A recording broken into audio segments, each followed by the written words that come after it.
Let's click the go button. Yes.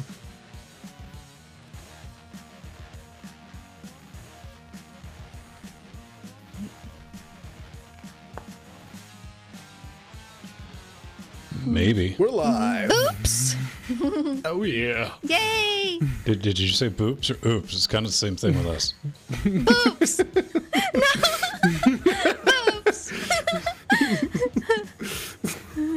Hey, ladies and gentlemen, boys and girls. We're just, you know, doing the thing we do on Wednesdays. We're going to talk about some Linuxy Yes. stuff, and we're talking about some open source stuff and things, Yeah. words. I said them. I got stuff and things. Hello, I'm Romlock. doing Hello, Mir stuff. PPC. Hello, S. Michelle, and thank you for the happy belated anniversary, S. Michelle. Yes, it was October 1st when Steven was in Montana, and so me and him are gonna, in a couple weeks, we're gonna go to Disneyland and celebrate. So that'll be fun. It was a, I don't know, maybe it was a Portuguese thing, but there was a saying about being married in October. What, did you get like 2 Christmases? Yeah. I don't remember exactly how it goes, but there was a saying about it. Never mind. Oh, and S. Michelle, the mug today is from the National Cowboy Hall of Fame. And Steve, this is what he brought me back from Montana. And it says, my hero. Steven's my hero, my cowboy. Yeah, definitely not Linux and open source, but it represents the family, so. Steve's grandmother did a lot of artwork that's in that museum. Wow, her works in a museum? How old is she? Well, she's passed now, but yeah. She has a gallery named after her in Montana. On purpose? Yeah. See, there you go. I was about to say that was a very good way to get the mostly male audience of the show to pay attention to the stream.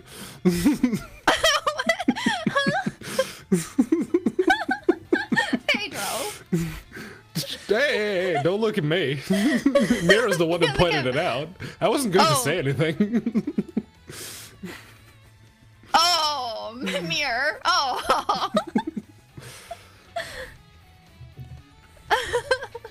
Okay, Mir. I'll blame Mir, not Pedro. See, it's good to be in the same virtual space as Mir, because then he gets to take the blame. It's usually me wherever I'm at, but here it's Mir, so just blame Mir.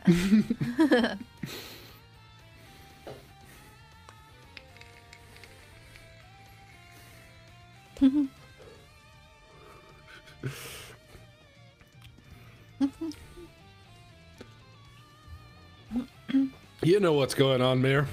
Yes. Something broke, and we're blaming you, Patrick. I mean, Mir.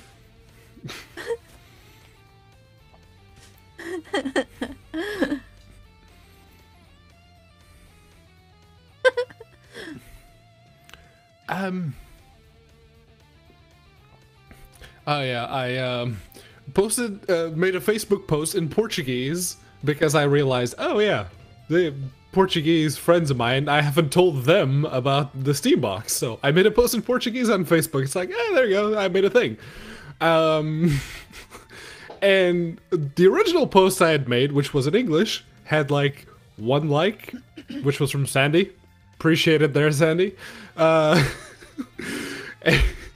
And this one, which was in Portuguese, had a bunch of likes, and most of them were from people I've met here. So it's like, what the hell? Yeah. No, man, they were just like, oh, look, he's talking in his language thing he does. Yeah.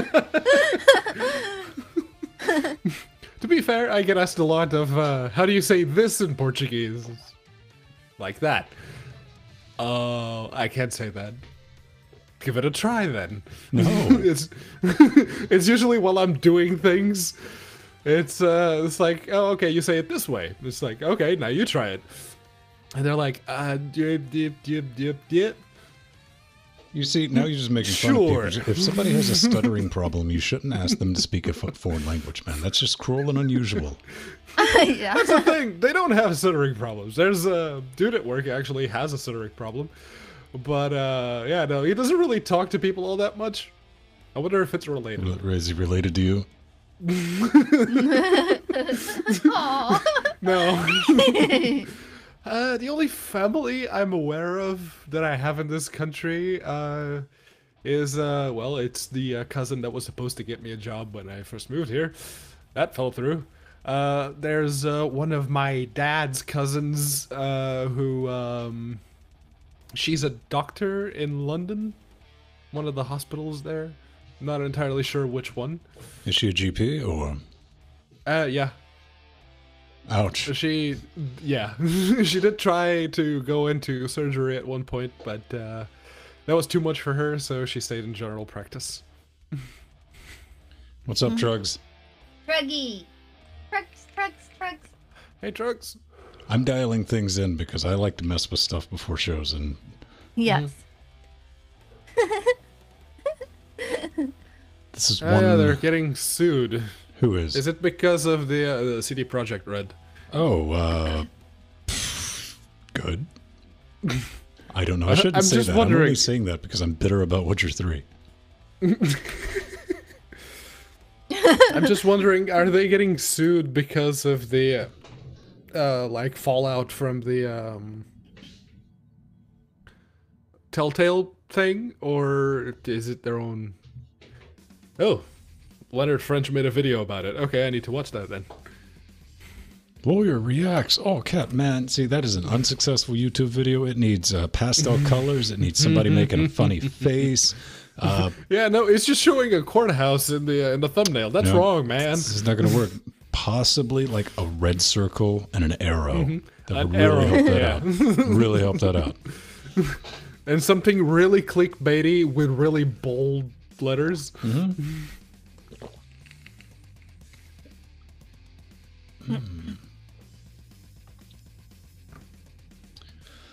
Paris. Paris is 5 hours from here. I think. Wait, no, is it 6? From the US, it's probably more like 8.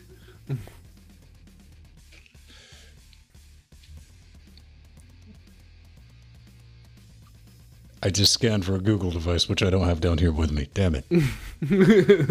Oh. Let's see. Flight duration. Oh, I thought we were talking time.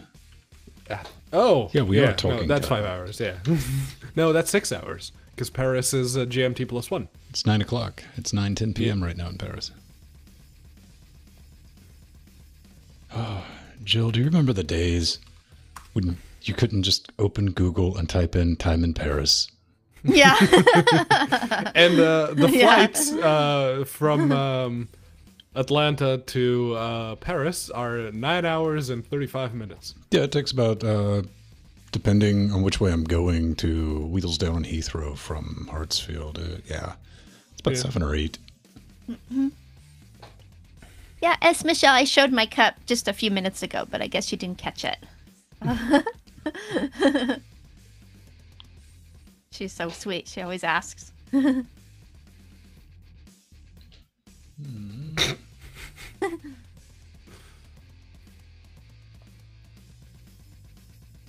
Let's see. Takes about 2 hours to fly from Portugal to Stansted Airport. You used to be able to go from Heathrow to New York 3 hours. Yeah, Concords ain't flying no more. Oh. Yeah, that was a bummer. That's one of the things I'm kind of hoping that the Man of the High Castle returns like quickly, which is supposedly this month. Because oh look, there's a bunch of Concords flying around. Those are Concords, dude. Those are Nazi jet, not even jet powered. They're rocket powered, which was an actual technology they developed. Yes. Yeah. I was like, Which ooh. powered the Concords. No, they didn't use rockets. They were standard jet engines. Jets. Oh, okay. Yeah. All right. Just very powerful ones. They're They're so beautiful. I would say I watched a documentary on it, but we all know I did. Yes, I did. I did too. Then I've watched several on those. That's how you know you got a problem. It's not that I saw a documentary last night that was on sewers. It's the fact that I saw it and went, neat. Yeah. Yes, Ben. BlackBerry. Oh. Well, BlackBerry made the Android. Not that Paris. Hey, man, don't make any brash decisions. All right, let's see if that trim's set. So I need to mute that channel. You know the dog with the glasses on? That picture? I have no idea what I'm doing. Frighteningly close to that, and we're doing a show. So It's actually a cat with a newspaper, but close enough. Incorrect. That is not the first instance. The original was a golden retriever with science I don't know. speakers and the goggles. That's the famous one, so. Maybe in Portugal. Now he'll Google something. Yeah. Yeah. I want to see the dog with the glasses. There's no glasses. It's just a dog on a keyboard. He found the wrong one. He's supposed to have a science lab coat on. That's what Know Your Memes is saying was the original one. At this point, I'm going to start making stuff up, Pedro, so it's going to get harder to follow. Well, there's a dog with science glasses. Barbara, what's up, man? Hi, Barbara. I think we're about to get something to drink. We're going to sit down and just let this stew for a minute. Okay. There, that's close. He has glasses on. Are you blind? He has science glasses, yes, but that's not the original one. The original one, according to Know Your Memes, is this one. That one. I don't agree. That's also... No, but the one he had a science robe, but then again, who's going to argue with... Okay, to Snopes.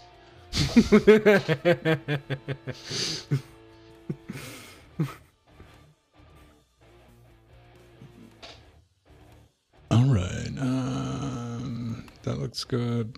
Let's lock these out and reset.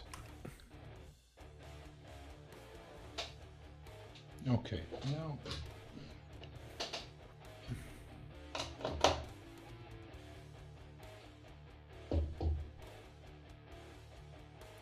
Maybe? Hey. Hey, that's working. All right. Oh, the kludge. The kludge I got going all right now. I love it. It's one of those things, kludgy, sketchy stuff that I got wired up. Oh, the kludgy, yeah. Yeah. It's bad enough to where you want to show it to people, but you're too embarrassed to. Yeah. There's this one, which is the, there's no preview, apparently. Ah, there we go. That's just a drawing. That's cute.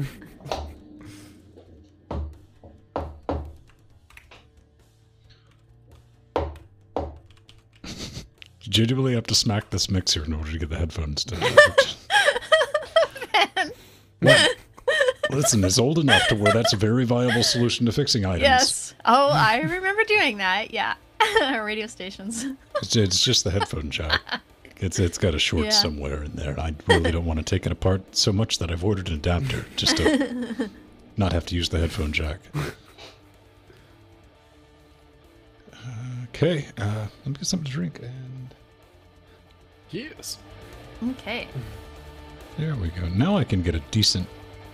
See, the whole point of what I'm doing right now, kids, everyone at home, is so I can get a good mix of what you're hearing at home without any delay. So instead of having the mix that we would have when we're talking, I can monitor directly what everyone's getting and also what's going to tape. Yes. Or maybe not. I don't know. Pedro. That all sounds very, very consistent. Words. Coherent. Another word that starts with "ko" and means that it lines up. Yeah. Oh boy, that's a rough one, Trucks. I don't think. I mean, I'd start with beer just to have a couple of snacks, but Yeah, no. Some beers are very, very good. You drink a can of Guinness, it's like, oh look, it's a loaf of bread in liquid form.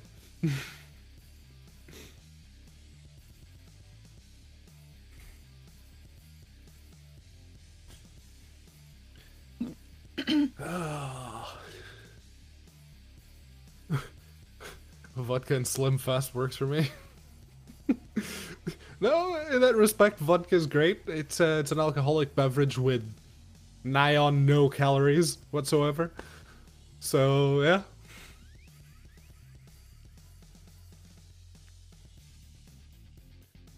I guess between that and gin, how many calories are in gin? Gin calories. Okay, gin has a lot of calories, 263. Well, a lot. Relatively speaking.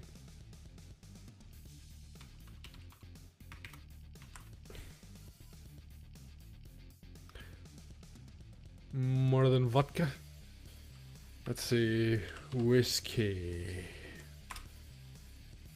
250 calories. Okay. Slightly more than vodka.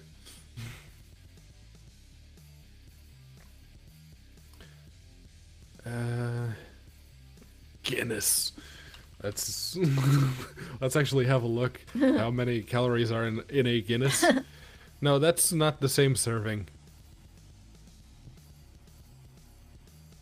No. I want the same serving amount.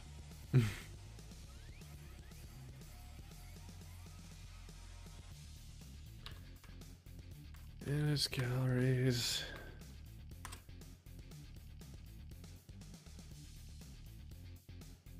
Okay. So, in a pint is 568 milliliters. There's 210 calories. So, all right. In that respect, it has less calories than vodka, apparently. Let's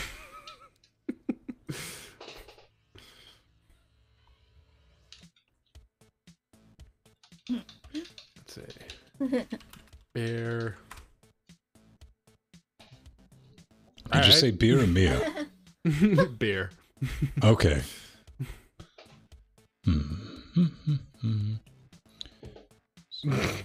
Oh my. That lady looks really sad that she's drinking water. Hey, man. Don't judge. We've all been there. Look, having to Vodka's do about- a Linux Gamecast weekly on just water, yeah, that makes me sad too. Aw. That's why you do it on diet soda. Trust me, it's so much better. No, that's why you do it on whiskey and Pepsi Max. Hey, man, Which you've been doing really good this year. I don't think it's only been like 2 or 3 times you were incoherently drunk by the review section. That's 2 or 3 times too many. No. I mean, by the time, like, if you roll into the hate mail, it's like, who cares? It'll just be funnier. No, I've been pacing myself, especially since I had to just poof in the after show, because all of a sudden the room started spinning really, really fast. It's like, okay, we've had a little too much. That's what you get for having that freakishly spinning room. Aw. It is on wheels. Like, this place is prefab. It is on, like, a thing with wheels. Yeah. Man, I wouldn't shake that out, because I got, like, dangerously way too interested in tiny houses. Yeah, I remember you were saying that. Yeah, man. Like, just for no reason. Just like, that's neat. You can cram a lot of stuff in there. I'm a huge fan of optimization. But those have wheels on them because of some like weird legal thing they have to do, where you can't build a permanent structure under a certain size and get it taxed or whatever. Right. Yeah, no, this one is great because it's very long, and there's one set of wheels down the middle. So if the neighbor is running their washing machine, the whole thing shakes.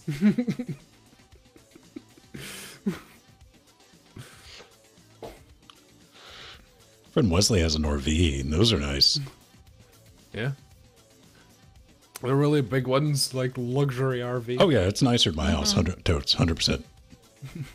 It's got the sides that come out, and I'm like, really? Yeah. Yeah, the pop outs. Probably been used once, like most of his stuff he buys. That's what I'm saying. If anyone ever sees me in a Tesla in Athens, it's his. All right. That looks good. Probably should gate that harder, but I'm not.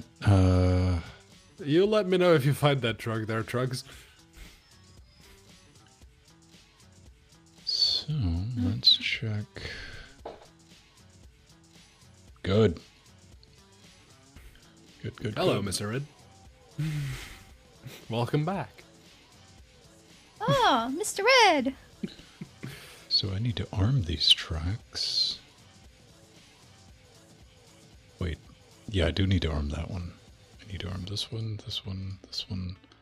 Again, minimum idea what I'm doing. This does a thing.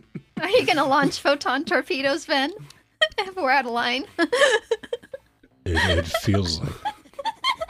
No, you two would be very much more in line if we're in the same room. Yeah. Trust me, the first time somebody sees a couch thrown at them, it takes a minute to realize. Hey, I'm small. I duck quickly. That's a lot of couch to duck. I don't aim very well, though. I didn't say like a little chair. Yeah. Okay. I'm still good at ducking. Just giving me info, man. I'll put Steven in front of me. 2 for 1. Ben! All right. I think I have all these tracks armed correctly.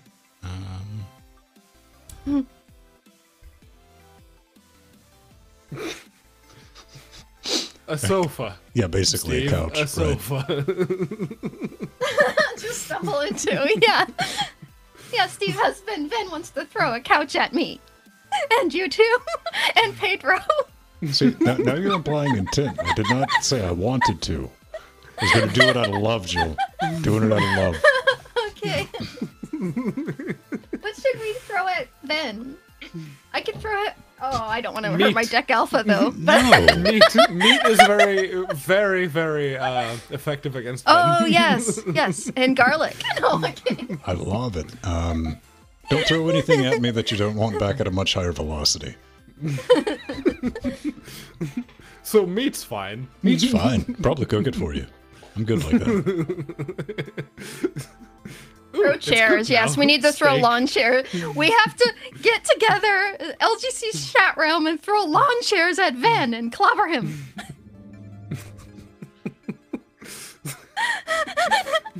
It's been a while since I've thrown my lawyers a hard one, but go for it. I've been threatened with lawn chairs. You want them? Lawn chairs. Right. Self-defense.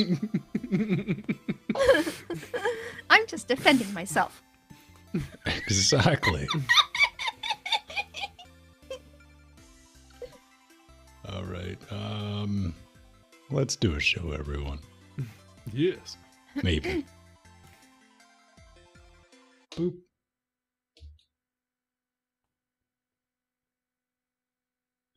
And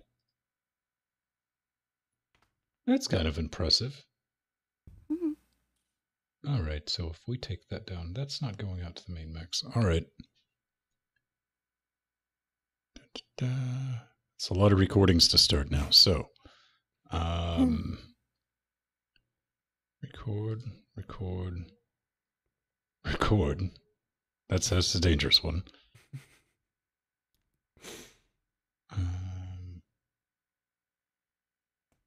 Let's stop the music.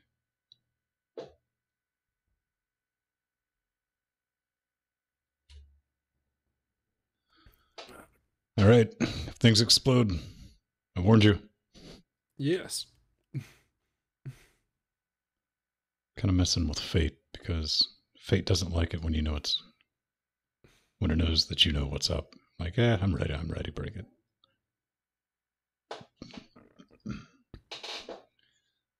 Okay.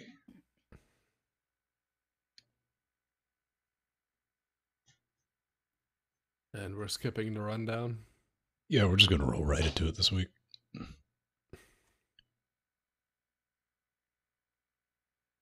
Okay, that was the last thing to click. Now we're recording.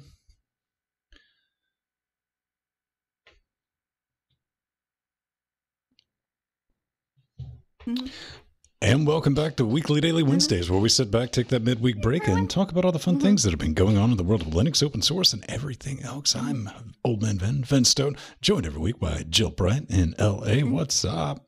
All the penguins floating around in the background, and with Pedro Mateus chilling out on the island in Britannia.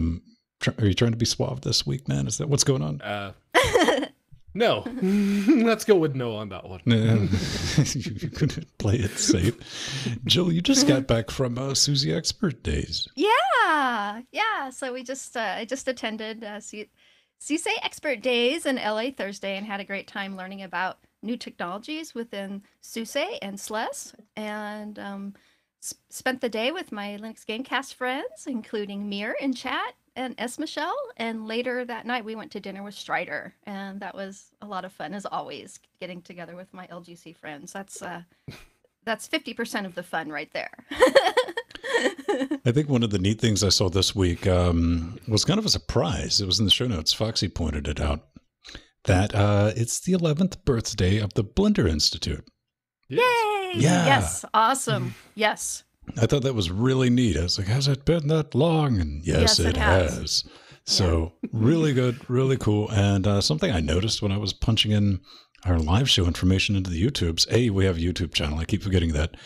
Two, Pedro, maybe you noticed this because you pay more attention, that we've got 2,300 subscribers now. Yeah, 2.3 now. It's I noticed it while I was setting up the live stream for yesterday. It's like, 2.3. Neat. Don't know how that happened, but it did. Oh, by the way, we are playing with fire. We're still dialing things in audio-wise. That's just a fair warning. Everything should go legibly, but in case it doesn't, there's your warning. So, saving that bit of hate mail. Java. It's trap, baby. Oh, yeah. Java 11. There was a bit of an update to the Oracle Java, and the big takeaway from it is not the improved functionality, the improved security. No, none of that. It's the update to the terms of service, which now read, you may not, use the programs for any data processing or any commercial production or internal business purposes other than developing, testing, prototyping, and demonstrating your application. So what that means is if you use Java 11 for the Java 11 JDK for the for releasing a product in any shape or form, then Oracle's lawyers will be knocking down your door and asking you for their cut. Now, the article comes from Stephen Colborn, and he says, just use OpenJDK instead. And, I find it really hard to use, to justify the use of Java nowadays because, there are so many better alternatives out there right now, but I'm sure someone will point out that, if you want something that's really high level and can interact with everything and run on everything. They might be sitting there going, you need to shut up because I got to maintain this legacy crap. Yes, but then again, if you're maintaining that legacy crap, chances are you're not using Java 11, you're using one of the old versions. That's still actively supported, but you're probably not using the latest and greatest.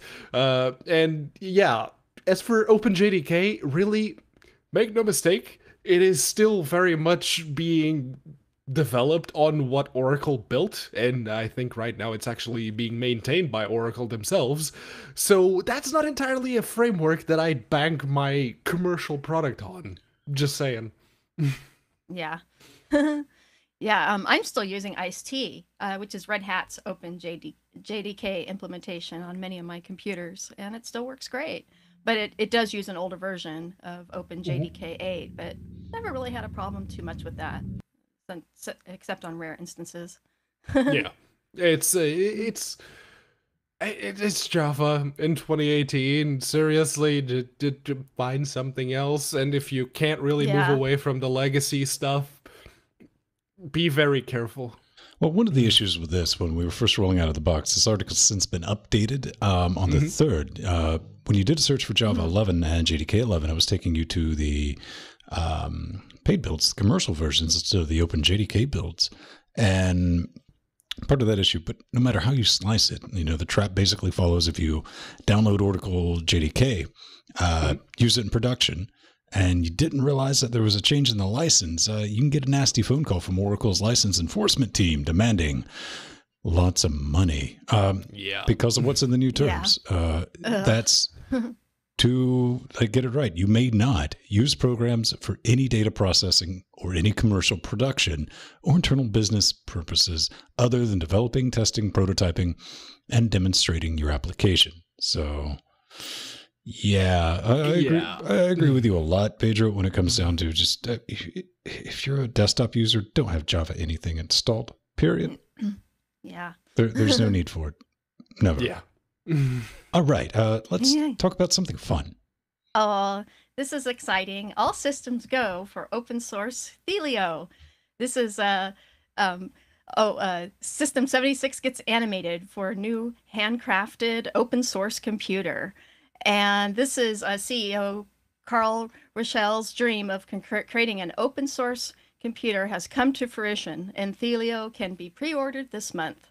And these are really beautiful. It's a 4-part science fiction miniseries of animations that will be launched in the coming weeks before the finalized hardware is announced.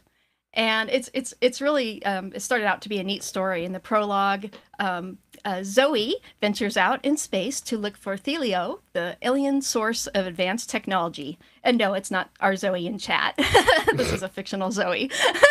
And what's really neat is these thoughtful animations will go a long way to launching, to teaching the general public exactly what open source is and an open source computer even is. A lot of people have heard the term open source, but they have no idea what open source hardware is. And since System 76 is one of the most well-known Linux-based installers on computers, this is very, very needed in the industry. Yeah. And I am curious to see, because they do say in System 76 they've actually been working towards getting a completely open source computer out there. And I'm really, really curious to see what they gonna come up with when it comes to like an ARM laptop, because those rebranded Clevos and whatnot, they're all very well and good, but like a full-on ARM laptop designed for production for the market, I would like to see that. Microsoft has one. Yeah, how did the Surface RT go again? Oh, it's dead. Right. Who else released one recently? Maybe like 6 months ago. They released a regular laptop that was ARM powered that would run Windows in some type of compatibility mode. And it was pretty miserable. Now, you kids are being wild and crazy in here, saying it's going to be RISC-V because I just want to be excited about it. And... yeah. Me and Foxdog, we're hoping that it would be RISC-V. But, it's not quite there yet. So we'll see what other ARM processors they end up using. And, something I just thought about was this will be neat, because then they're going to have to set up Pop! OS to work on ARM. So they've had to do all that work on the back end as well. So I just thought about that. It'll probably be your standard x86 is what we're going to be seeing from System 76. They are a very decent company, because listen, ARM would be all right. Yeah, RISC that's not going to happen. ARM would be like myth plausible. I could see them doing that, but they got to make something that's going to have a bit more mass appeal, and I'm sure they will release like maybe an older Intel laptop that's running like Core Boot or Libre Boot or something Yeah, like that, exactly. completely open source from the ground up. Yeah, sure, I can see that, but I would very much hope that they do an ARM laptop, just because I Yes. really want to see what an ARM Yeah. laptop built by someone who's already been Exactly. selling Linux laptops for this long. Well, I what think they can do with this it. is going to be their first thing. It's like, hey, man, we're going to build our own laptop. Everything is Yeah. done in house. We order these laser engravers, and we're going to use them, and we want to use them on things that people are going to buy. Yeah. So Yeah. we'll see. Oh, what if they make Chromebooks? Ooh, where's you got now? That would be interesting. Didn't Yeah. think about that. Something else that was kind of interesting and kind of like, really, but we kind of got to talk about it is what would happen if you tried to take your code out of Linux. Yeah, so this comes as the fallout of the implementation of the code of conduct on the Linux kernel mailing list, and there was one particular very loud voice who was trying to rally developers to pull their code contributions and get them, basically cripple the kernel so that they could show that they don't like the new code of conduct. I'm not gonna get into the why, because it's very political, and there are faults on both sides of this equation. Then how about let's Yeah. not get into it? Yeah. So basically what this boils down to is, can you actually take back the source code that you've contributed to the Linux kernel? And, well, there are two big ifs here. If it was for a GPL2 licensed thing, then that's going to be hard. If it was for a GPL3 licensed thing, yes. For GPL2, it gets a bit more complicated, because at that point, you would need to justify that the platform has changed in a significant enough manner with the introduction of this code of conduct, that it's no longer that for which you originally contributed that code, and you would have to not only justify all of that and make it stick, you would probably, especially in the US, you would need to set a precedent, because Yeah. otherwise you're not getting that code back. Jill, what are your thoughts?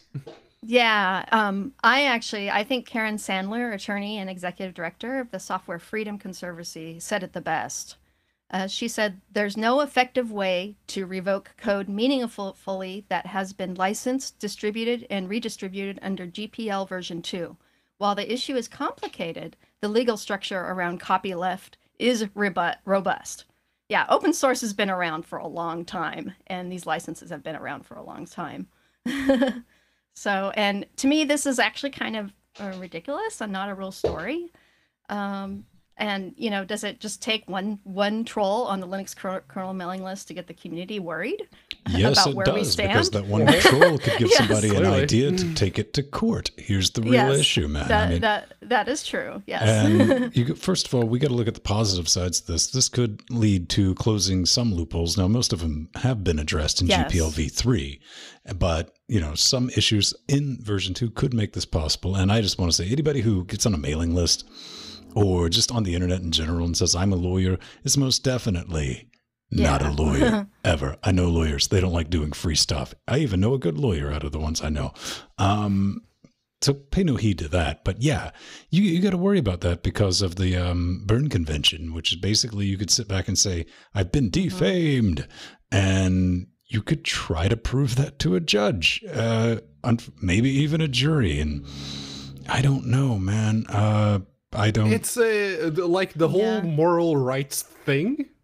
Yeah. I agree with if- Jill that this is completely unnecessary, but it is still a very interesting thought experiment and needs Yeah. to be Yes. like Oh, yeah. put down and stuff like And that. that's the reason that this, because it is just literally one person that started this whole thing, and there's a bit of a following, but it's a very, very tiny one, even in the kernel mailing list. Mm-hmm. So Yeah. what seems to be lending this story some manner of credence is, what if people were Yeah. allowed to take True. away their code contributions? What would that do? Would it even be possible?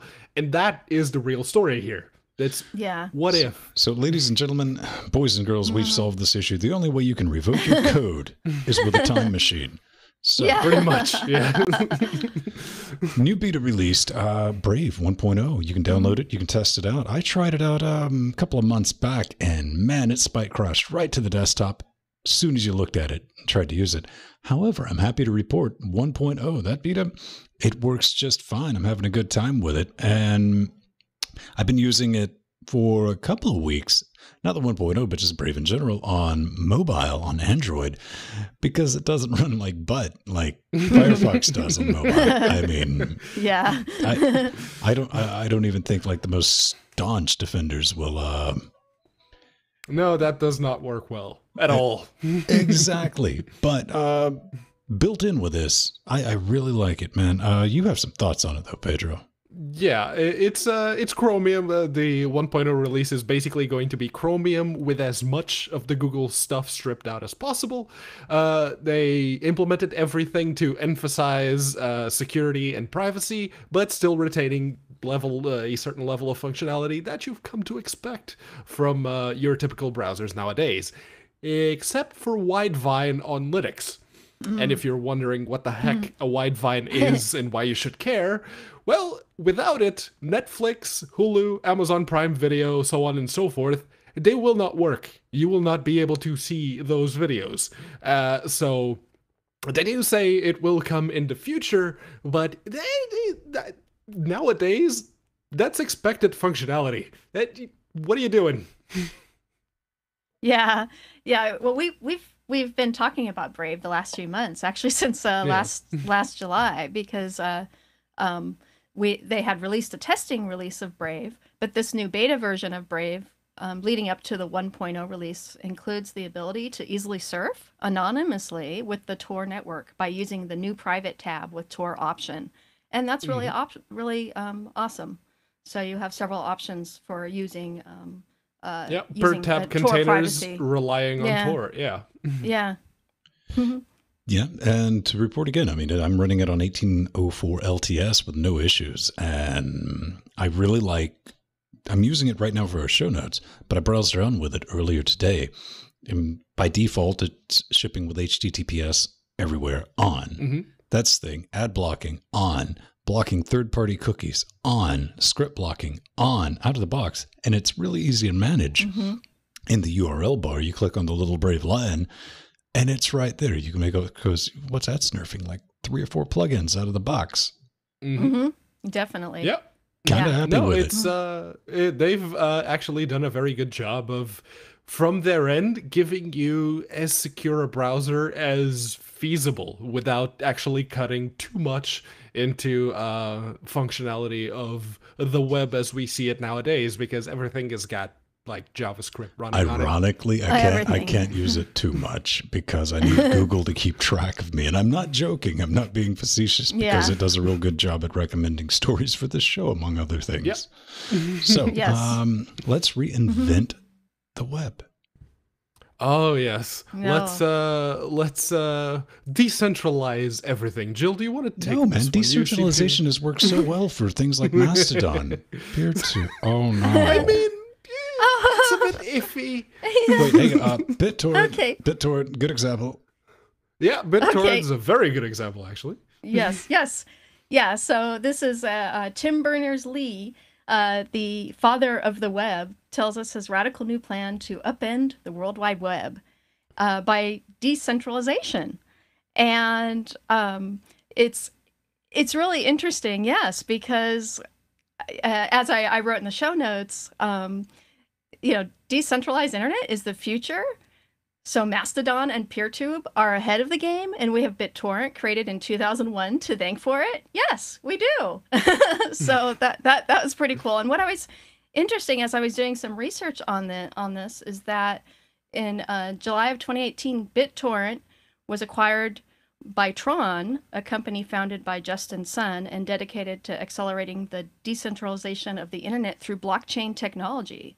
So several people have been working on this for quite a while, it seems. And Tim Berners-Lee, though, has a really neat system using solids and solid pods. that will be really cool. And and in today's internet, like the whole idea behind decentralizing, not the specifics, then we'll go into the specifics of this particular implementation, but like the idea of decentralizing an internet connection, I like that idea. I like that idea a lot. Anything that takes away power from the ISPs and the governments and You're the just companies. a filthy hacker. No, I'm just someone who, I will gladly give my stuff to Google because Google in return gives me stuff that actually works. So I have this Chromebook right here. Chromebook. It works. Yeah. So I would very much like to see like power being taken away from ISPs and whatnot. But this, as it stands, is a software level decentralization. And for it to become an actual thing the way I envision it, it has to happen at the hardware level, which is not feasible right now, but I would very much like to see it before I die. I think definitely one of the things that stood out is the idea of the solid pod. That's an acronym for Personal Online Data Store. Now, this type of system has been out, it's been floated around for quite some time. This is an implementation of this idea. I mean, I could definitely see it working kind of like this. Say you wanted to get a hold to a new site, we'll call it FaceSpace. Say you're there and you've allowed them access to your pod. So your pod of information, that is yours. That's not maintained by them. It's got your friends, your contacts, all the posts and everything that you've created there. It's yours. Then you decide to get rid of FaceSpace, or this new hotness comes like Footspace. It shows up. You can take that pod and detach it from FaceSpace and plug it in. It's just like a routing mechanism. Then you don't have to worry about but all my friends are on this service, and now everyone can just move over here, and that keeps your data yours. And no one with a web company likes that idea. That is like, no, we need it. Because you wonder how come you can get all these great services and stuff like that for the low price of free. It's because they're making money off stuff like that. There's a reason they don't say, what would be like a monthly subscription to X service that's provided for free. You're like, man, if you would just give me a subscription, I would use it. And they're like, you wouldn't pay the amount of money that we make off of you a month. Yeah, no, big data is a thing. And yes, your adult viewing habits are very, very valuable to the right paying customer. Yeah. The documentaries I watch on sewers, apparently. It's good times. Cloudflare, introducing something neat. I wanted to give them a shout out because they've been on a streak of just impressing me. Domain registration. You can love. And I was like, that doesn't make sense. Where are you going with this? They're going to be offering domain names at cost, really below cost, because they're going to charge you exactly what they pay. But they're also going to be eating the processing charge. So they're like, that's definitely a thing. They've done a ton of good stuff. But you could even set this up to, let's say, like LinuxGamecast.com. Here's a good example right here. Wholesale registry 785. So then you look at your ICANN fee, 18 cents. Cloudflare, not. So your annual cost, $8 as opposed, that's a .com.org's 1011. But that's really neat. Now, it's currently in beta right now, though, Jill, isn't it? They're rolling it out? Yeah. Yes. Yeah. So what's really cool is invitations are rolling out slowly, and they're going to, of course, give the first people to get it are their best customers.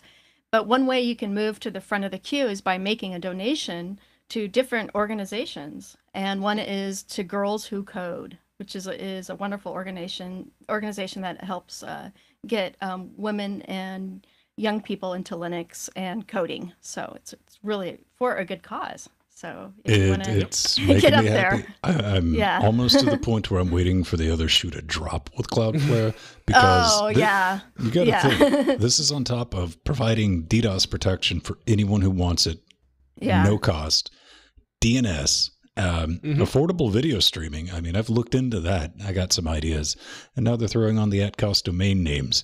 So, I guess it's the cynic in me. I was like, well, what are you up to? Aw. Oh no, yeah, no. You have to wonder again, what exactly are they doing with the data you're giving them? It's like, are they making that much off of you that they can offer? It's like, you want a domain? There you go. That we don't take any. We have to think about in 2018. I mean, it's not an irrational conclusion that we've reached of like, what are you up to? What's the real story? It's that it's been proven to us time and time again that, oh, that's what you're up to. With other companies, hashtag do no evil, right? Okay, a little bit of shameless self-promotion. I want to throw this. This is our continuation of Pedro and I's series. I don't think Jordan has done one. How's that microphone review coming there, Jordan? Hey, man, it's a thing. I did a hardware thing. This is about what we're recording all of our voice organs on right now. It's the FCA 1616. I did this video really for that one other person that's on the internet that was searching, that tore Google asunder. And it's like, I don't know. And they decided, like I did, to take the Pepsi challenge on whether or not this crazy little piece of kit would work under Linux. Not just that, but it would work with FireWire. And I'm happy to report that it did. And if that one person searches on YouTube, searches on Bing, searches on DuckDuckGo, and this shows up and they go, oh, great, instead of like elbow deep in a mailing list from 2013, like I was, with results still inconclusive. So it's not really a guide to set it up or anything like that. It's just a walkthrough. But I do show you how we have our mix minus and everything put together. I do feel a bit cheated because you said, I'm going to make that 10-second video just saying that it works. Yeah. And no, it was like 5 minutes. So I feel a bit cheated. Aww. It was beautifully done, Ben. First of all, I made the 10-second video. I never said I was going to post it, so you can just shut up. B, I'm rubbish at making those types of videos, and that may or may not have taken me probably about 7.5, 8 hours. Oh, yes. To get all that together. Because, man, don't buy lights, kids. Don't get lighting, because once you have the tech and you know that you have the ability to make something look right, and you got to make it look good. You're like, oh, jeez, really? Yes. As opposed to the entire time I'm thinking, why did you just get on the webcam and like hold it over it and talk? Yeah. No. I did that. Hey, it's the thing. We're gonna try to up our production value a little bit. Customizing Linux touchpad gestures. Why would I want to do that? That sounds horrible. Well, last week you may remember that we talked about what was it, Amtrak, that provided the advanced gestures that you would get, like say if you were used to a Mac OS environment and you were using your MacBook Pros and you had all of those fancy swipe lefts and swipe right with 3 or 4 fingers and the whatnots. Well, I specifically said that default that we don't have any of that currently on by default with most Linux distros is because it's because of lib input, and someone was really not impressed with that, and they decided, you know what, I'm gonna do a thing, and they did a thing. And if people are going to keep on proving me wrong, this is the way to do it, because this is gestures. It's just a teeny tiny little GNOME application, which gives you some switches that you can enable, like the 3-finger swipes, the pinch to zoom. There's a couple of extra ones if you would care to configure them yourself, and that is actually kind of awesome. So yes, I'm not much of a touchpad user, but if there's someone out there who can give this a proper go and let us know how it works, that would be very, very awesome. Oh, yeah. No, this is really awesome, especially since just 2 weeks ago we talked about using and configuring the Amtrak driver for multi-touch on a MacBook touchpad. But now there is an easy-to-use GUI app called Gestures for library input/gestures that does just that. And it also supports Wayland, which we're all happy about. So it's GNOME, so of that's course really it cool. does. Of course it does. Yes. Yes. That's cool. Usability is always welcome. So we haven't done a Microsoft Hearts Linux segment in a while. Yeah. Yeah, well, this is exciting. This is Microsoft liberates ancient MS-DOS source from the museum. You just used exciting and DOS in a sentence for the first time since 1987. Oh, I actually still like DOS. 87? So, 84. Yeah. I'm being 84. generous. Yeah. So this is MS-DOS being put on the GitHub. Version 1.25 and 2.0 source code is available. And we were just talking about creating applications as assembly for the ARM-based Raspberry Pi last week. So how about we create a whole new operating system using x86 assembly and calling it DOS 2.0? Well, now you can. If you want to modify that code, you can. Are you trying to become the poster child for Let's Not and Say We Did? Yeah, yes. Yeah. You know, in 2018, reading into the stuff, it's like, oh, the binaries will fit into 12 kilobytes of memory. Yes. Yeah, I got a couple of Electron apps that, and their 1 gigabyte of RAM usage that would like a word with you. Listen, man, Electron allows me to make applications with my crayons. Yeah. Yes, it does. Yeah. Good for you. Oh, well, this was cool. You know, I have DOS 2.0 installed on my IBM XT just behind me, and it still boots and runs beautifully. And you know, my thought is also, why don't they just put DOS 6.22 in there while they're at it? And Renee Katana Steele says, how about DOS 5.0? So How about FreeDOS? I might as Let's well just put use all the that. things. Yeah, GitHub, FreeDOS, you know. DOSBox, there are Exactly. already open Dr. source DOS. implementations. Dr. DOS, PC DOS. I mean, come Yeah. on, we can keep going down that rabbit hole. Yeah. But as Jill pointed out, the news is, I mean, she's like, but the source has been available free on Spin. Yeah. Yes, but it in a zip file. It's now in GitHub. Yeah. And Pedro makes the accurate statement. That's the only reason they bought GitHub, right?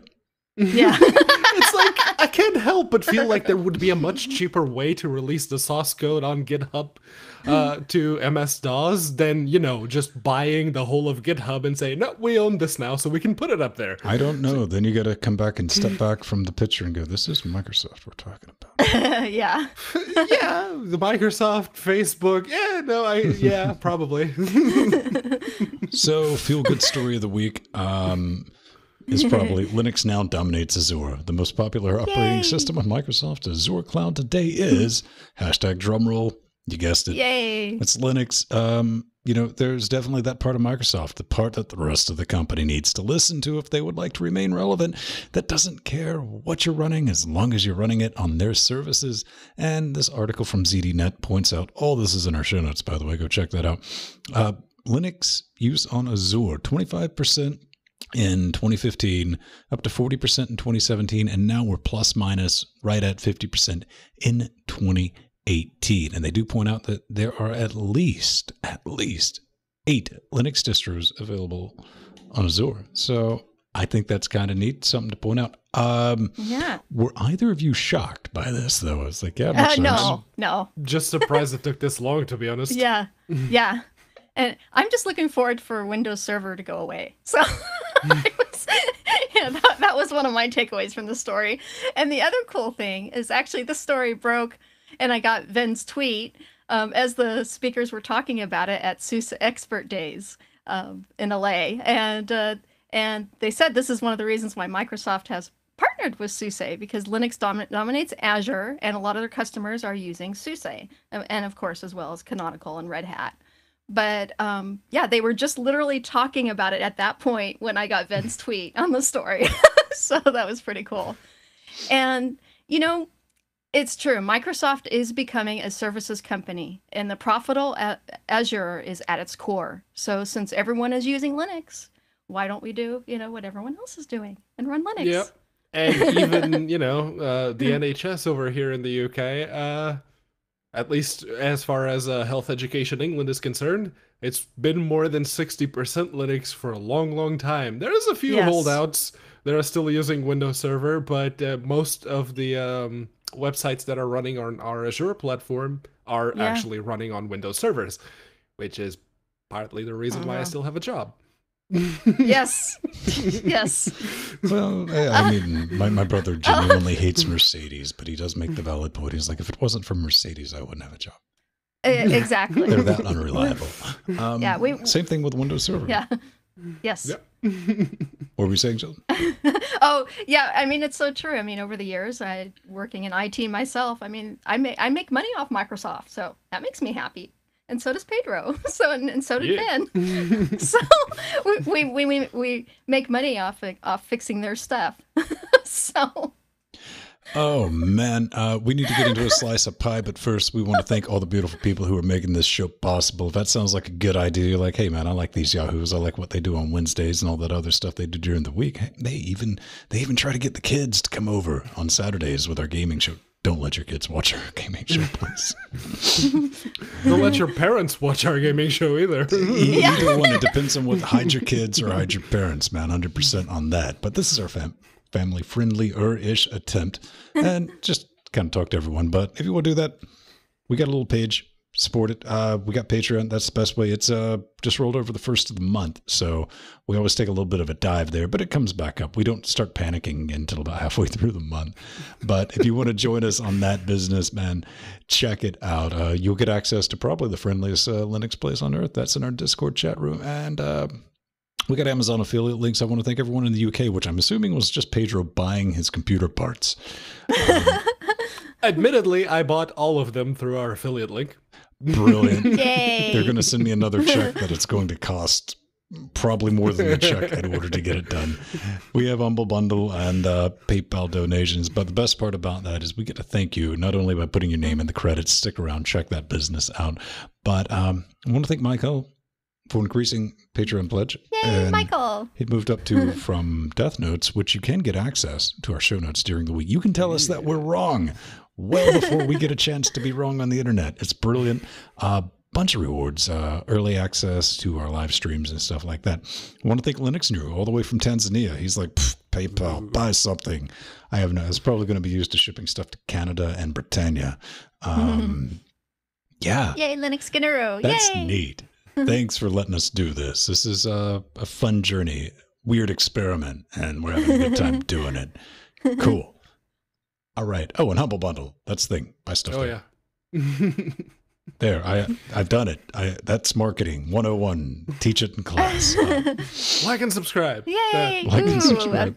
Hey, ooh, I don't know. Is that pie or is it pizza or is it an amalgam of horror? Yeah. We don't Ew. know. Boy. It looks absolutely horrid, which in my eyes makes it absolutely delicious. You would try it, would you? You curious? Are you pie curious?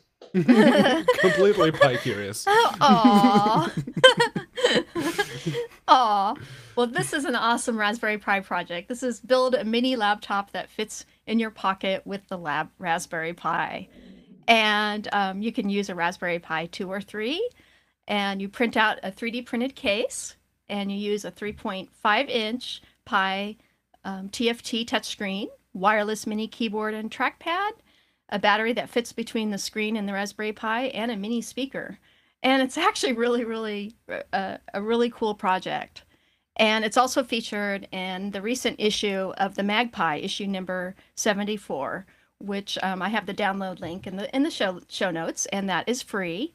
But the article also gives you tips on how to recycle an old laptop to use with the Pi. And They mental depends. Yeah, Yeah, bending all the GPIO pins, my blood pressure just went up. It's like, oh, Yes. Oh, but that's fun to do. okay. And if you You say so. if you just want to run a lightweight Debian-based Linux distro on your old laptop, you can install Raspbian for x86. For those of you who didn't know that was available, and so this was a really fun project, and I definitely want to do it for sure. That's no. I keep Yeah. looking at that, and that's stretching the definition of laptop. Yeah, it is. My biggest problem is I wouldn't be able to see the screen, the text on the screen, but I'd Yeah. have to use a magnifier. The one thing that really caught me was like, wait a minute, this thing even has data access LEDs on it. It's like, oh, okay, that's a Oh, good yeah, use of yeah. that. I like Yeah, how that's it done. is, It's actually. well, but you know, this being this, I mean, I think it sets expectations accordingly because when you put a Raspberry 2 or a 3 B plus in there into a laptop case, you're lying to people. Yeah. I'm not saying it's a great little toy, but you function-wise, maybe not so much. This is like, you know what you can get away with.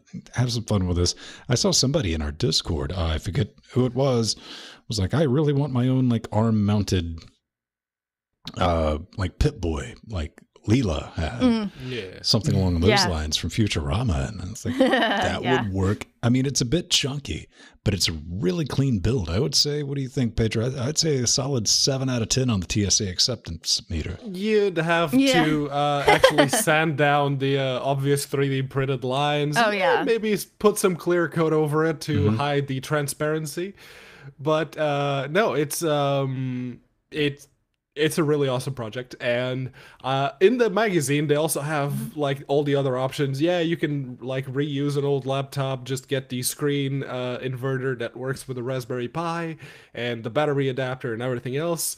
Or you could get a Pi Top. And yes, I do want a Pi Top. I've been looking at the Pi Tops for a long, long time. And I don't want that price tag anywhere near my wallet. Because paying £233. Yeah, that's like $300 for a shell that doesn't work unless you put a Raspberry Pi in it. Yeah. So, no. All right, fine. Aww. So we're not going to be bending these GPIO pins. Got a little bit of software on this side here. This is why GPIO 0 is better. I'm looking for my gerbil if you're wondering what I'm doing. I get too many monitors. Is better than RPi GPIO for Raspberry Pi projects, and it kind of is, man. I mean, it's a front-end language wrapper to simplify GPIO setup and usage, and it really does. I looked at that and I was like, wait a minute, Strider could read that. Oh, shots fired.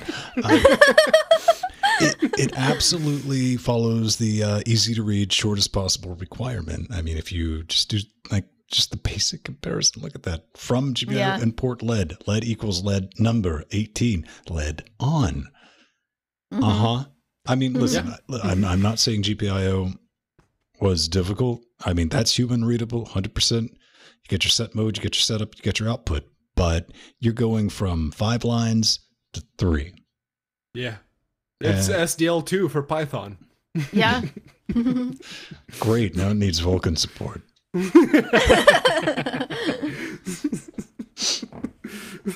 That could be a thing, but maybe that's something you want to check out if you want to play around with some automation devices and make LEDs blink, among other things, which I actively stay away from because I'm scared of LEDs.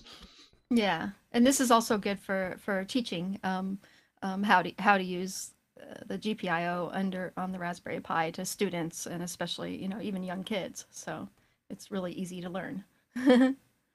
All right. Pedro, we got some feedback coming up, man. Oh, yes, we do. And if you are out there and you heard something that was wildly inaccurate or completely misunderstood or even incomplete, you can let us know about it by submitting some feedback over on linuxgamecast.com. You hit the contact button, you choose LWDW on the little choosy box, fill out the rest of the form, take Google's CAPTCHA challenge, whatever that happens to be. Maybe it's nothing, who knows? And we will feature your message right here, right now. Or, of course, if you're one of our Patreons, you can just leave us a comment there. Those, of course, take highest priority. If you'd like to also leave us a comment on the YouTube videos like some people did this week, you can. No guarantee. They'll be featured like the very next show because just use we may our contact miss form. them. This is what he could have said like 5 minutes ago. Just use our contact form. We'll be done. Yeah. It'll be good. All right. So first up is it's one of those YouTube comments. Santa SL. Hail Santa. He says about the Tuxedo Hey Infinity man, book. listen, it could be Sant ASL. Could be. It could be a question and a name. The good old days of IRC. But he left us a comment on the Tuxedo Infinity book review, what I did a while back.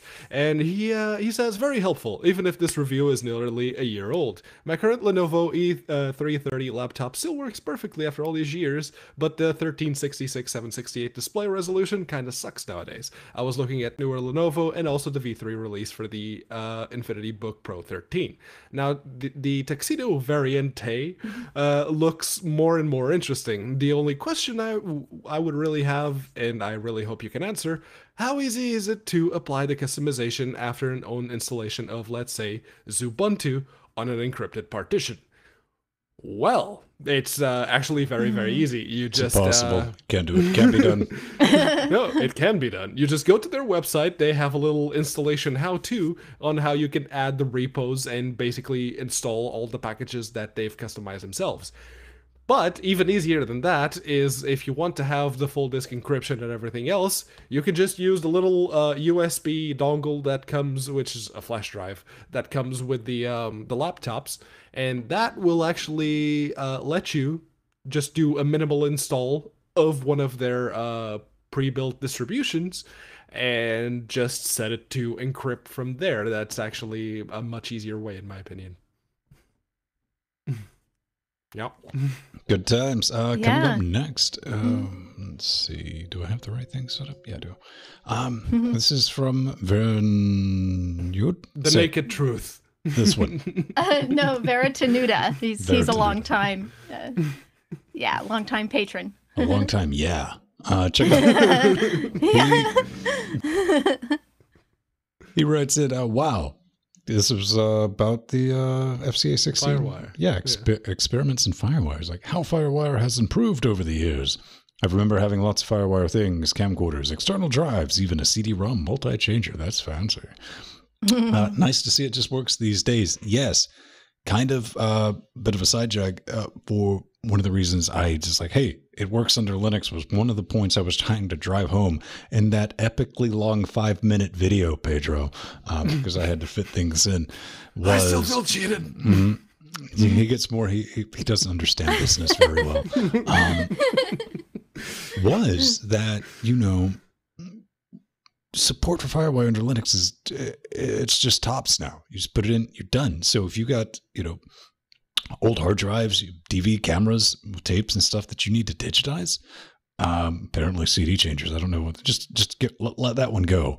But yeah, the DV cams and stuff like that you might want to get converted to actual digital storage, you can do it. You're not going to have to fight it.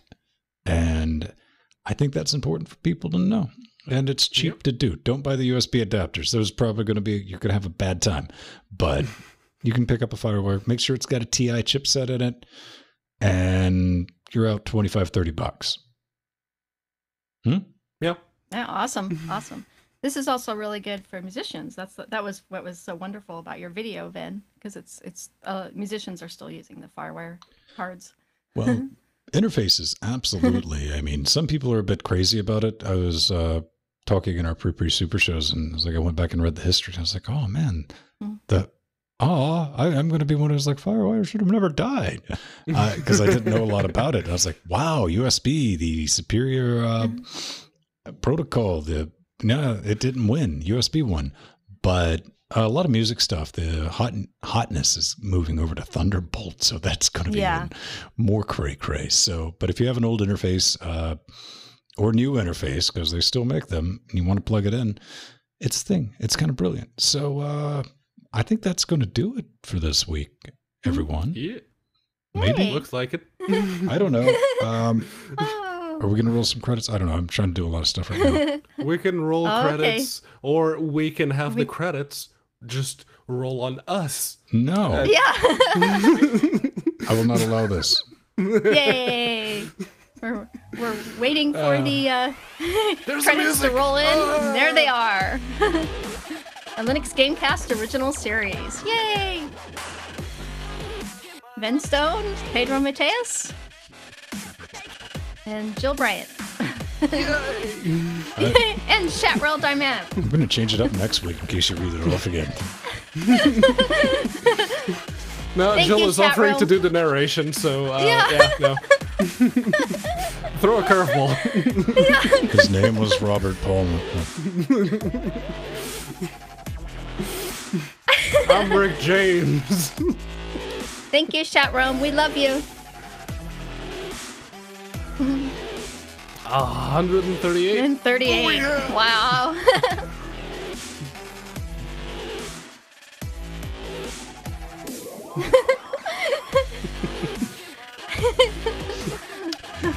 Okay, we'll see you next week. Everyone have a good one. Okay. Cheers. Bye-bye, everyone.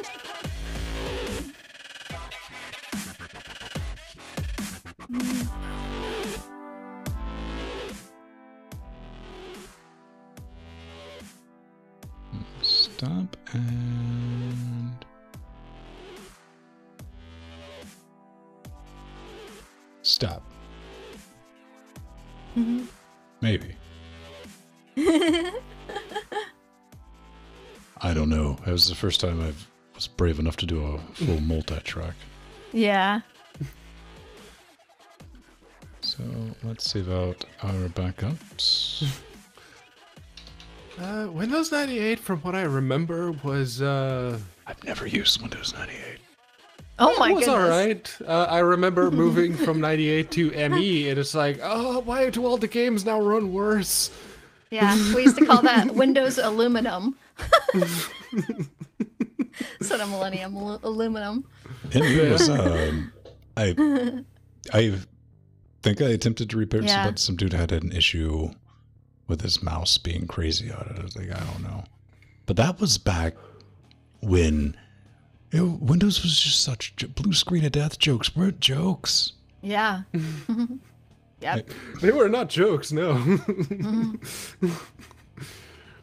I went from 98 to ME and then to XP on the exact same machine.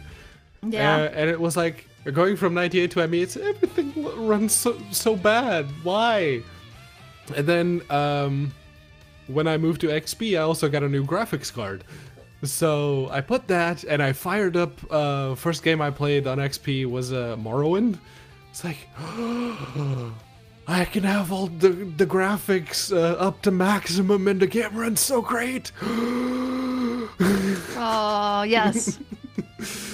That was awesome. That made me feel very, very happy. No, Linux Nero. Oh, Linux Nero, you're you've done awesome. enough. Yeah.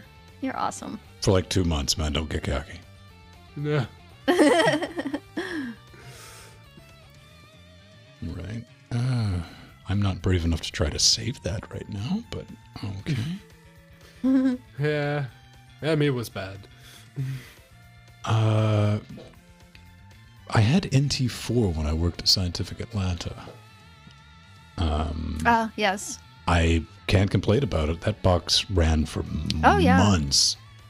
Honestly, that was one of the best OSs that Microsoft ever made. It was stable, and it would run for several years without having problems. And after that- that was using the same kernel as 98. Yeah. Well, Yeah. no, it was using the same kernel as NT 3.5. So, The Oh, NT, that was 95. Yeah, Yeah. that didn't come in until I think XP was the first introduction of the NT kernel in their operating system. No. no, XP was yeah. NT5. yeah. Yeah. It was NT 3.5 was the very first version of NT, and it was horrible. It was a travesty. 4.0 was great. Windows 95. Yeah. Yes. So what I was saying is the 9X series didn't use the NT kernel. Oh. It did. Google it. Yeah. Yeah, Well, Windows 98 used 4.0 something. I don't think it did. No, it didn't. It didn't. It used Didn't? elements from it, but it didn't use it as its base. Yeah, they moved to the NT4 base with XP for commercial for the general public.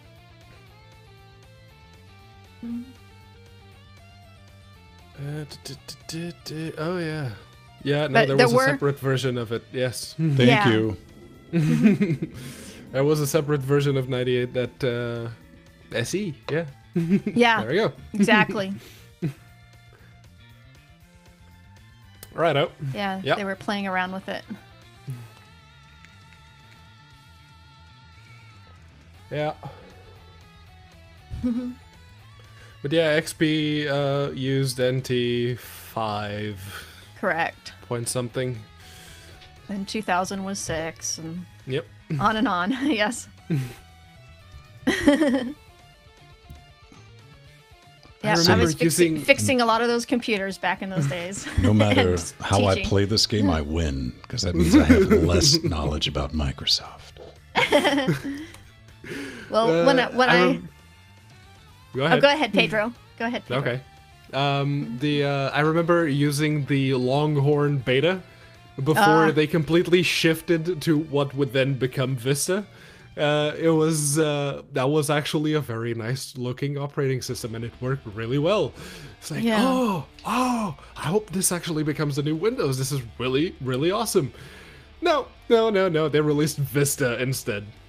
Yeah. Trugs, I remember I was in theater when that aired, and me and I think maybe 3 other people stood up and clapped when they just blew away Bill Gates. It's like, yes, I didn't expect them to throw one in for the nerds, but here it is. Yeah. That was great. Yeah, yes. no, that was that's a famous one. It's like, fucking Windows 98.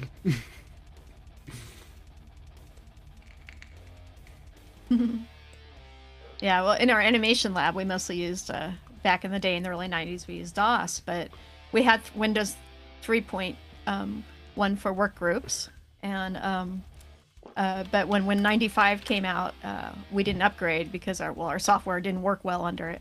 So we had 3.1 for years. So because it was stable. But most of our software run under DOS anyways. We were using 3D Studio for DOS and Autodesk Animator and Alias and whatnot. Mm-hmm. Yeah, no, this was this was the Longhorn what I liked. The very first beta of Longhorn. It was basically Windows XP, but with desktop compositing. Yeah. That's it. Yeah. That was it.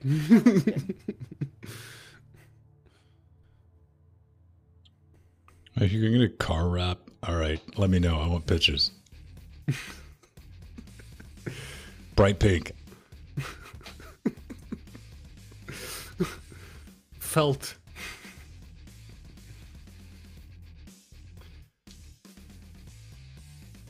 I thought about getting like a matte black one for Turbojetta, but I don't want anything that distinguishes it from a regular silver 4-door.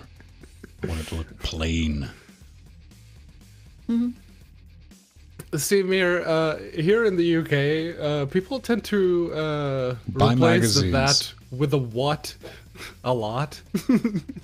So that thing, what I did, I hear that a lot. Yeah, Pedro's very just made butchering the English language a sport, and he's sticking up for it, man. He's like, listen, it's a hobby. Well, No, yeah, everyone. In Europe, what is used a lot? I wouldn't know, like- Joe.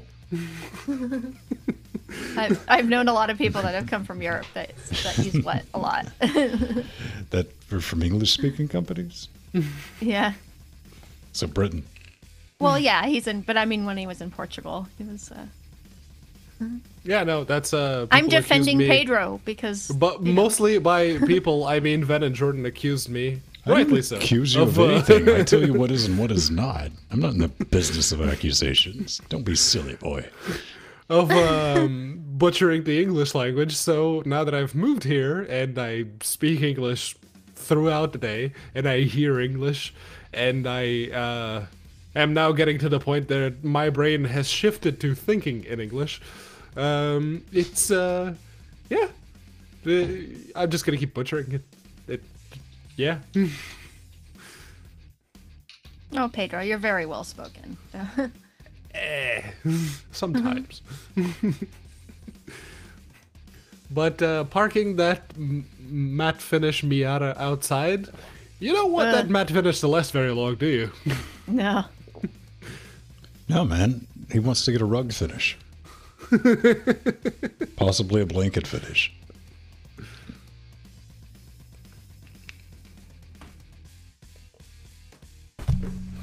Oh, I'll look, teach it. Towley's back.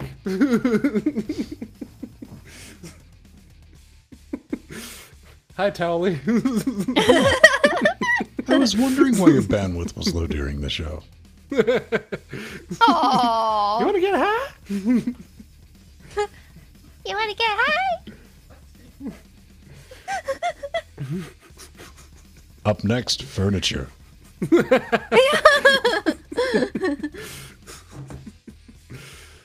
Hi, Katana.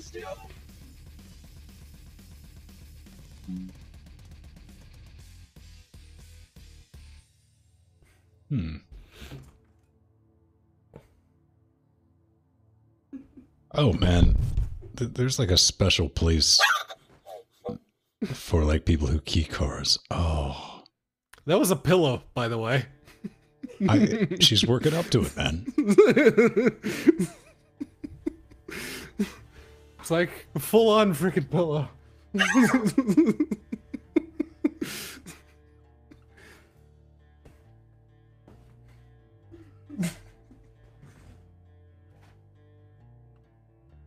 Ah.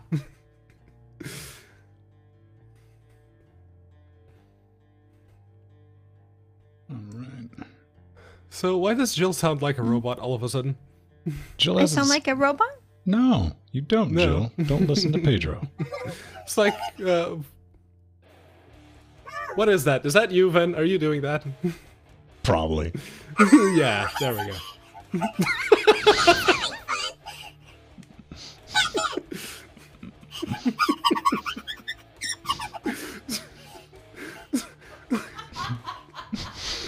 It works. It works very well.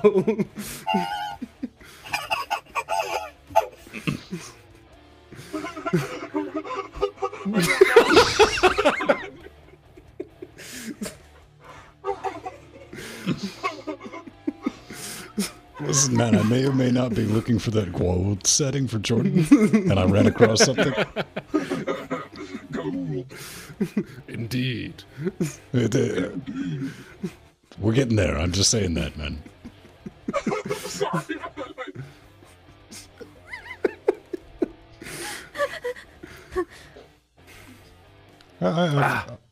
Your money's being well spent, people. I'm just letting you know, okay? No. See, you can cause Ven physical pain, but you will also be getting some of that. Retaliation. Oh. Oh, Linux Ganura wants me to wear my iPad. I'll wear it again, but only on the foo bar. It does help. I actually do see better with it. Let's see. Let's make sure the video recorded, because I might have been trying some new video stuff too on top of everything. Gotta do the whole show again. No, I'll just use pitch. I'll like open up like Notepad or something and like make some ASCII art and be like, there we go. Nope, we absolutely have a big honking 15.4 gigabyte recording for our 50 minutes. Whoa, whole 50 minutes. 49.56 minus 48 minutes. Yeah. I couldn't tell by the file size because I changed our quality. Much higher quality. Oh, okay. Yeah, I noticed the video was in 4K that you did, Ben. That was awesome. It took a long time to render. Yeah. Upscaling 1080p. I mean, it like genuinely, a 5-minute video took like 8 minutes. Yeah. Is it just me or Audacity screwing up exports, stuttering at the start of the file? That sounds like a processor issue. Sounds like your CPU is struggling. It shouldn't make a difference in the exports, though.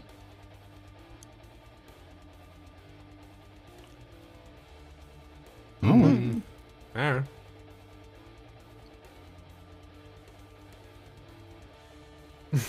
I used Audacity not too long ago to trim.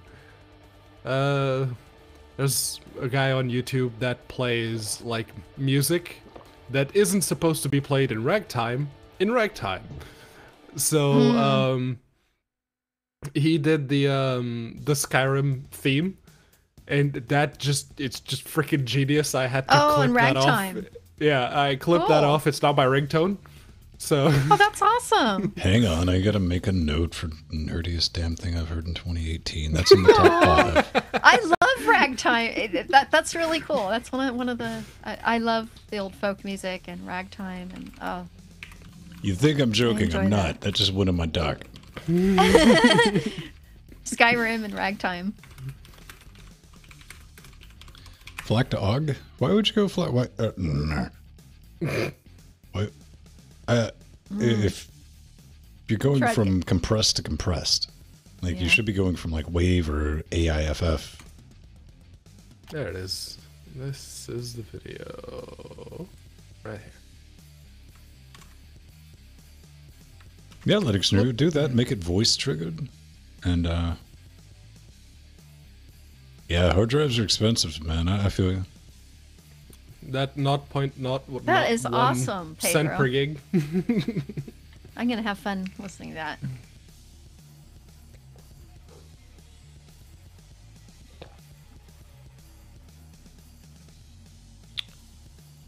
I mean, I also love hearing them being played on floppy disks or hard drive spindles. I just love that. I love going through all those. I put them on.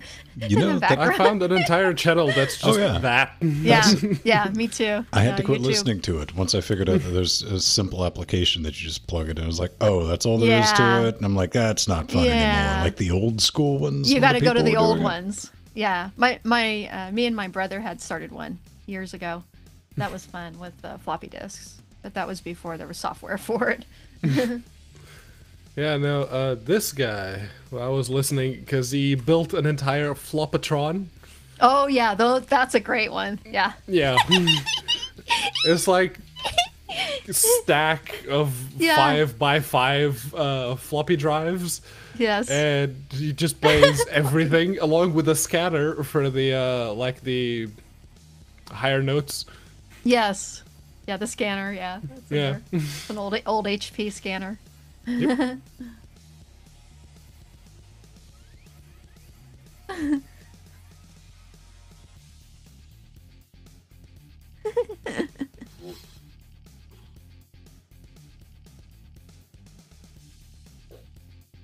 Car audio.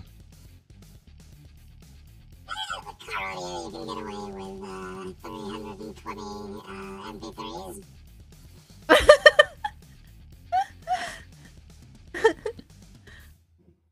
I don't know, man. Like 128 should work, I guess, right? If you're spending $3,000 on a stereo system to go in your car,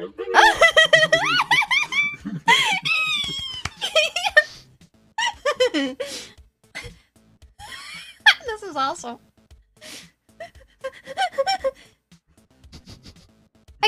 You can make Pedro sound higher than I am. It's higher than a soprano. Listen, Pedro don't smoke that much weed, Jill. And can I get as low as Ben? No, no way.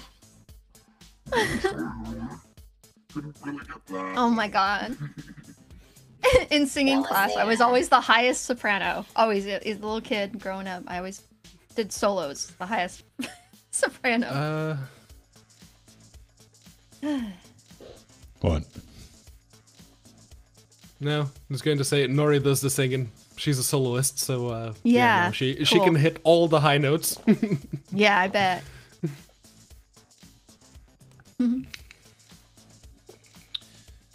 Right. Do we get anything else crazy going on before we bounce out of here? No. Let's see.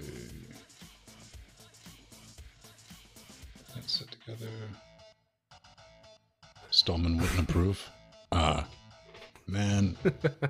MP3s are open. Yeah. Yeah. It's non-patent. Fraunhofer no longer holds that particular patent, so...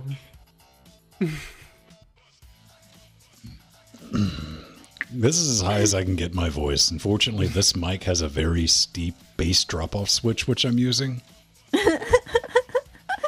You're not getting bassy Ben. Like go on full-on falsetto. Hello there. How do you do? I could probably do that. I don't know. It's probably why I never get into the auditions as the cheerleaders.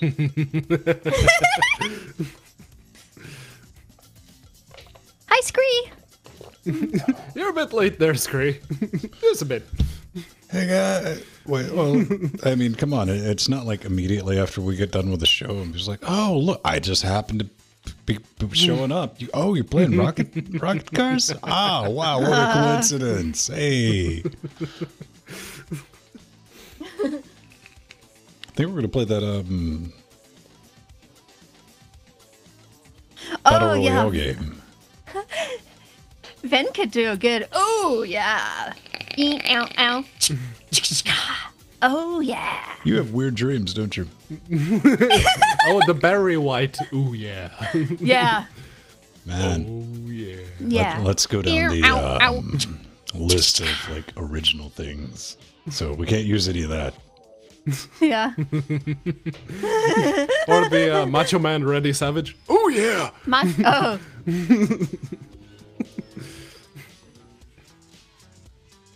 All right. Yeah, see, the screen is on the ball. Yeah. Snap you on a Slim Jim. Elbow drop Jesus.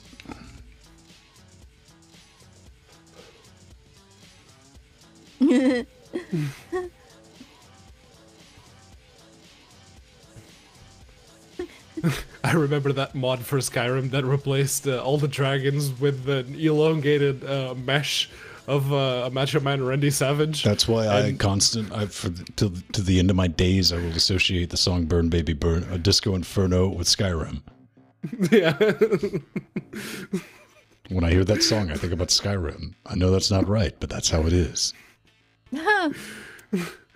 Yeah, no, it's that mod. It was completely crazy, and it was just genius. Mm-hmm. Whenever there was a dragon shout, it's like, oh yeah. I need to get to the stores and see if there's any new house decorations on sale. Best time of the month. Best month. Yes. October. Coal. What? I don't know. Beep boop. All right. It's been fun. It's been real. Okay. I gotta go see if I know how to use Adore as good as I think I do. By the way, it's not a wave editor, people. Quit trying to use it for that. Yeah. It records stuff, or if you're doing like instrument setups with MIDI and all that, don't try to make it a wave editor. It doesn't do that very well. I've seen too many of these videos on YouTube, and I'm like, oh, geez, just put that in Audacity. It'd take 2 seconds. But Audacity only does salsa. Well, I did set up a neat program on Jordan's box that acts as a server that will automatically attenuate all of our audio to the LUF standard for broadcasting. Okay. It mounts a Samba share. I just drag it over, drop it into a folder, wait a few minutes, and it spits one out in another folder. It's like, there you go. It's pretty neat. Probably not going to use it. It was just like, fun program. Neat. All right. It is almost midnight somewhere. It is 4:40 here, and that's the thing. Yes. I can't give you 100%, but I'll try to play Orcs Must Die 2 with you next week if you want. Oh, yeah. Yeah, I'm totally down for Orcs Must Die too. We could try that out. I was really impressed that that game runs even on a 980 with Proton, which is wide, UHD at 90 frames a second with everything on. Oh, yeah. Yeah. Like Orcs Must Die 1 with the 1080 at 4K or 2160. They're learning. It holds well over 100 easily. Because it started in full screen, right? And I was like, all right. Yeah. And it's like, what's this thing set at? And it's like 3840 by 21. And it's like, let's just watch this shit show. Nope. It's like, huh. Mm-hmm. Then it did an Orcs Must Die 2. Orcs Must Die 2 likes to crash a lot, so it should be a fun stream. Yeah. I haven't tried the second one, but yeah, no, the first one, as you saw yesterday, it works. Yeah. Pro tip, Yeah. don't install the DLC if you want to play it. No. If you have the DLC, just untick the box on the Steam game list. All right, true story. We will see you next week. Thanks for showing up. You've been awesome. Thanks for participating. And Jordan will be back tomorrow with probably more Borderlands. Ask him about joining in, because he'll be 5 minutes into the game. He's like, man, no one ever joins in. It's like, hey, Jordan, maybe you should ask people. Oh, right. So keep an eye out for that. Just bug them. I think you can just join their game if you're at the Burning Fool. Can't you do that in Borderlands? Yeah.